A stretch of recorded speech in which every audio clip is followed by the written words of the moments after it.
여기 기적적으로 만들어진 작품이 하나 있습니다. 약 4,400개의 픽셀을 이용하여 만들어진 최애의 아이 그림. 기적이지랄. 얼핏 보기엔 쉽게 만든 것으로 보이겠지만 픽셀 하나를 찍으면 다음 픽셀을 찍기까지 5분의 시간이 걸렸기에 혼자가 아닌 많은 사람들의 협동 아래서 만들어진 작품이죠. 10명만 모아도 하루 컷 내는데. 물론 사람 좀 모으면 그만이라 할 수도 있겠지만 이 그림은 온라인 캔버스에서 만들어졌기 때문에 그림을 파괴하려는 방해꾼과도 맞서 싸워야만 했습니다. 당시 그림을 완성시킨 이들의 환호를 보면 그 감동이 더해지죠. 솔직히 호들갑 떠는 거잖음. 그래요? 근데 말이죠. 사실 캔버스의 크기는 이만하거든. 총 넓이 600만 픽셀, 참여 인원 1050만 명, 총 1억 6천만 번의 픽셀 변경, 1시간마다 200만 개 배치되는 픽셀. 이 혼란한 캔버스 속 사람들은 자신들의 작품을 그려내기 위해 작전을 짜고 동맹을 맺고 침략을 하고 방어를 하고 외교를 진행했고요. 누군가는 캔버스를 검게 물들이고 남의 작품을 망치는 등 악역을 자처하여 살아있는 자연재해가 되기도 했습니다. 여러분들은 이 혼돈 속에서 본인의 작품을 온전히 그려내고 지켜낼 자신이 있으신가요? 영미권의 대형 커뮤니티 레딧에서 만우절을 기념하여 기획한 초대형 프로젝트 Rplace. 이 경이로운 캔버스가 만들어진 과정은 과연 어땠을까요? 자, 오늘 알아볼 것은 Rplace 위대한 픽셀 전쟁입니다.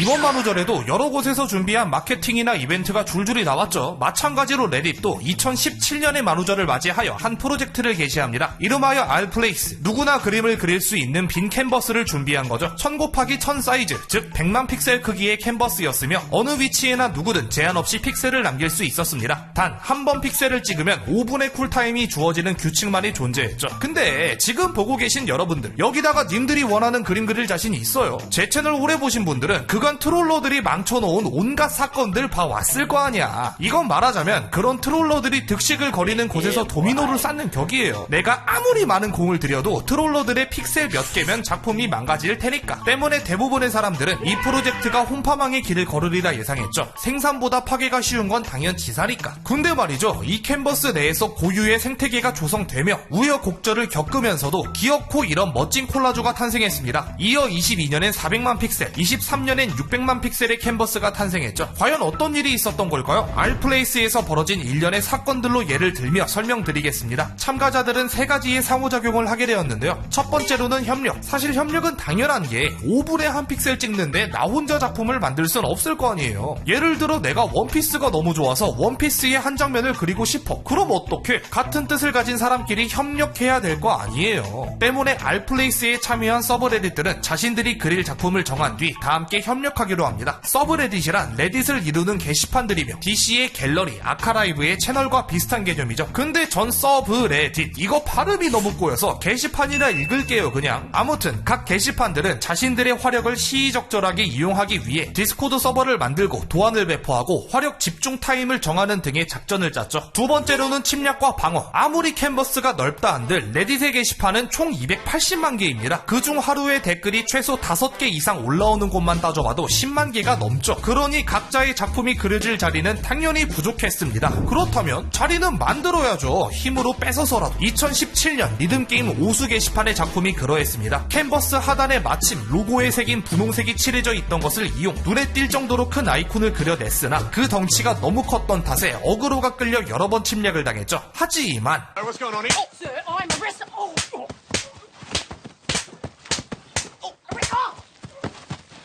대규모 침략을 쉴 새 없이 받고도 최후까지 형태를 유지하며 자신들의 화력을 뽐냈습니다. 이건 픽셀이 찍혔던 기록을 마인크래프트 블록으로 시각화한 건데, 야 이거 찍힌 기록들 봐. 얼마나 치열했던 거야. 서로 공방을 주고받는 게 픽셀로 시각화되니 참 보는 맛이 있어요. 이 사건으로 오수 게시판의 저력은 만천하에 알려졌고 22년, 23년에 진행된 Rplace에서도 또다시 대규모 침략을 받았지만 오는 족족 방어해낸 뒤 보란듯이 아주 정교한 패턴까지 만들며 그 저력을 과시했습니다. 세 번째는 외교와 동맹입니다. 물론 압도적인 화력으로 남들을 밀어내는 게 가장 짜릿하겠지만 서로의 화력이 비슷해서 끝이 안 난다면, 그리고 그 와중에 다른 곳에서도 공격이 들어온다면, 그럼 결국 둘 다 망하는 치킨 게임이 되는 거잖아. 그렇다면 차라리 불가침 조약 동맹을 맺는 건 어떨까요? 2017년 독일 게시판과 프랑스 게시판은 각각 서로의 국기를 그리고 있었는데 역사 재현인가? 독일이 프랑스의 영토를 먹어버리자 프랑스는 잠시 상단으로 내뺀 뒤 다시 자신들의 자리를 되찾기 위해 독일과의 고지전을 벌입니다. 근데 프랑스와 독일 이 둘은 압도적인 화력을 자랑하는 게시판들 중에서도 투톱이거든요. 때문에 둘의 싸움이 너무 치열해지자 각 게시판은 서로의 디스코드 채널에 외교관을 파견하여 동맹을 맺었고 분쟁 지역에는 유럽연합, EU의 국기를 그려 동맹의 상징으로 남겼습니다. 이처럼 경계를 맞댄 다른 게시판들끼리 동맹을 맺는 일이 잦았는데요. 그럴 땐 이렇게 서로의 경계에 하트를 그림으로써 이 관계를 공고히 했죠. 이 동맹 전략은 군소 게시판들의 덩치를 키우는 데에 효과적이었고 2022년에는 이 점을 이용해 노르웨이, 덴마크, 스웨덴, 핀란드 비슷한 국기의 게시판끼리 처음부터 동맹을 맺고 각자의 국기를 안전하게 그려나가는 전략을 가져오기도 했습니다. 이게 아니라면 적대 집단에 맞서기 위해 다른 집단과 공동전선을 펼치기도 하는데요. 22년 당시 프랑스와 스페인은 캔버스 좌측 하단에서 끊임없는 공방전을 펼쳤습니다만 프랑스의 방어력이 너무 강력해서 공격하는 족족 헛발질이 되어버렸죠. 때문에 당시 스페인 측을 진두지휘하던 이바이란 방송인은 한 집단에게 도움을 요청합니다. 순수 화력만으로 중국을 뚝갑 해버리며 자신들의 가수를 지켜낸 그들 바로 BTS 아미들이었죠. BTS 아미들아, 프랑스 국기 위에 이렇게 BTS 로고 만드는 거 도와주면 스페인에서 제일 구독자 많은 사람들이 다음 BTS식으로 홍보 방송할게. 이 사람들 팔로워 수가 1000만대인 사람들인데 야 이거 구미 당기는 제안이죠. 이거 완전 팩주냐 대란의 월드와이드 버전이잖아.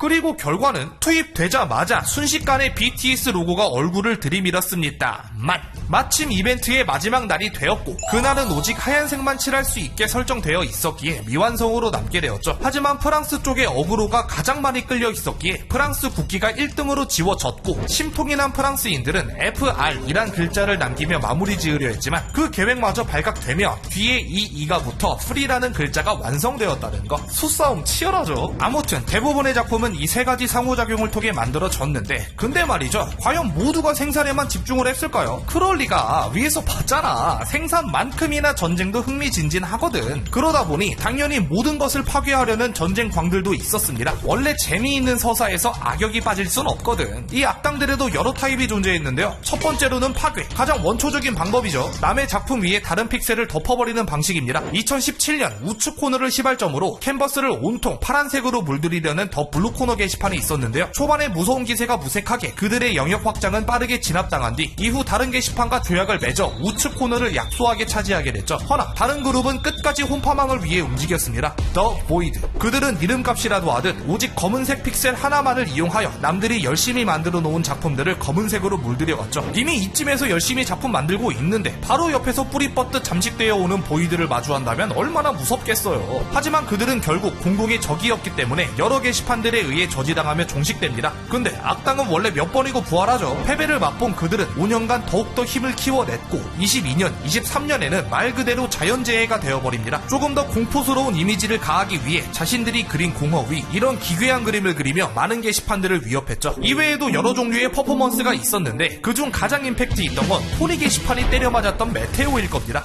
야 시원하게 부수네. 근데 모자이크는 왜 하셨나요? 아 이거요? 미친 새끼들이 운석 궤도에다가 야초를 더 끓여놔서. 말 나온 김에 다음 타입도 봅시다. 두 번째로는 덧그림. 힘찍누식의 파괴는 확실하긴 하지만 화력이 받쳐줘야만 가능하잖아요. 허나 누군가의 작품을 망치는 방법은 파괴뿐만이 아닙니다. 이렇게 멋진 작품에다가 슬쩍 이런 거 하나 덧그리면 퀄리티 확 떨어져 보이잖아. 실제로 캔버스에서도요.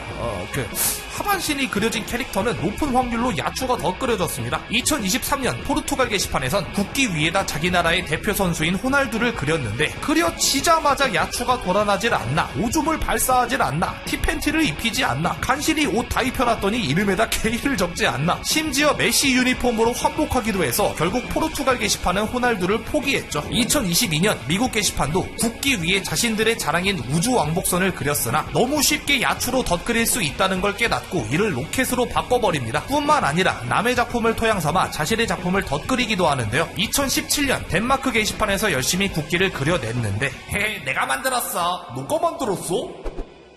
내가 만들었어. 갑자기 스웨덴 게시판이 쳐들어오며 냅다 자기 국기를 덧그리는 사건이 있었죠. 물론 이게 악당들의 전유물은 아니고요. 2017년 보이드가 제압당할 당시 남아있던 여본의 검정색 픽셀은 핑크 플로이드 게시판에서 앨범 커버 아트의 배경으로 아주 잘 써먹었습니다. 그리고 아주 가성비 좋은 덧그림도 있었는데 이렇게 해골이 있으면 뭔가 픽셀 하나 마려워지죠. 와, 센주!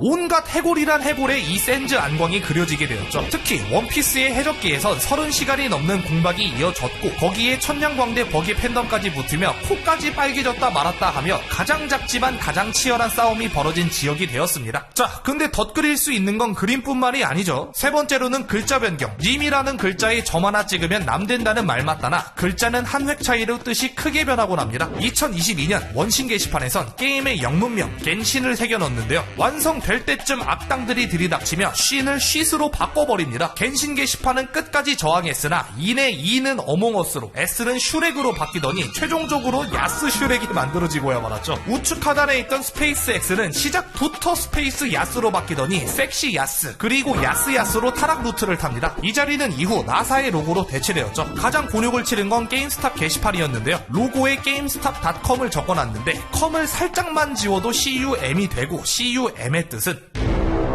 야 절대 막아야 돼! 그리고 끊임없는 컴 공망전이 이어졌는데 악당들의 힘이 조금 더 강했고 아예 CUM을 넘어 CUNT로 바뀌어갑니다. 그리고 CUNT의 뜻은 야 뭐하냐고! 허나 거기에 그치지 않고 결국 메인 글자까지 게임스탑에서 CUM 슬럽으로 바뀌어버립니다. 그리고 슬럽의 뜻은 하하 썰은 치자. 마무리로 모든 글자가 어몽어스로 변하기까지 결국 게임스탑 게시판도 아예 로고를 리뉴얼하는 결정을 내리게 됐죠. 근데 얘기하다 보니 어째 어몽어스가 자꾸 나오죠. 왜 그런 걸까요? 사실 어몽어스는 마지막 타입의 주 무기였기 때문입니다. 마지막 네 번째로는 은닉, 남의 그림에다 눈에 안 띌 그림을 숨겨놓는 방식이었는데 예를 들면 2022년 스타워즈 게시판에선 스타워즈 포스터를 아주 고퀄리티로 만들어서 칭송받았는데 이걸 자세히 들여다보면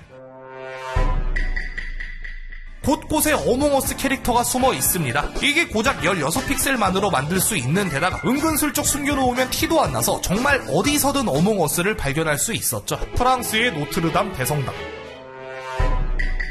에도 잔디인 척하는 어몽어스가 있고요. 원피스의 한 장면. 에도 감귤인 척하는 어몽어스가 있고요. 레몬. 이 아니라 어몽어스 덩어리입니다. 여기도 나는 군단이다. 니값 지리죠? 진짜 어몽어스잖아. 아무튼 알플레이스의 캔버스는 이런 기반 위에서 그려진 겁니다. 협력, 침략, 방어, 동맹, 외교, 파괴, 방해, 은닉 등 온갖 상호작용이 한데 모여 만들어진 것이죠. 위에서 보셨다시피 만들어진 과정이 순탄치 않아 정말 골 때리는 사건이 많았어요. 예를 들면 절대 완성할 수 없던 캐나다 국기처럼 말이죠. 이런 사건에 대해서도 함께 알아볼까 했는데 아이고 분량이 넘치네. 요거는 다음 주에 마저 알아보도록 합시다. 오랜만에 2편에서 또 보죠.